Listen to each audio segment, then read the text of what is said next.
புலி பசிச்சாலும் புல்ல திங்காது. ஆனா இந்த எலி பசிச்சா புல்லையும் திங்கும், புளியையும் சேர்த்து திங்கும். ஐயோ, ரொம்ப ஓவரா பேசிட்டோமோ. வந்து புளி நம்மள பிடிச்சி கொதறி கடிச்சு எடுத்து சாப்பிட போதும். எதுக்கு நம்மளுக்கு இல்லாத வேலை இருக்கட்டும். நம்ம இந்த புள்ளையே சாப்பிட்டு உயிர் வாழ பார்ப்போம். என்ன பண்றது, நம்ம வாழ்க்கை இப்படிதான் போகணும்னா அப்படிதான் போகணும். என்னைக்குன்னு பார்த்து சாப்பிட்றதுக்கு ஒன்றும் கிடைக்க மாட்டேது. இந்த பிள்ளையே வச்சு இன்னைக்கு ஃபுல்லாக ஓட்டிடணும் போல.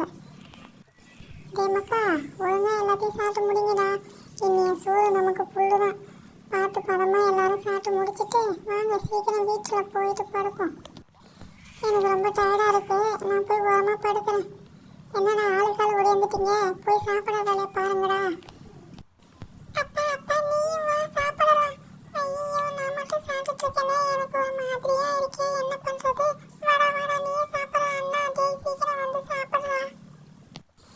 என்னடா இந்த புல்லுல ஒரு டேஸ்டும் இல்லை, இதுதான் சாப்பிடணுமா?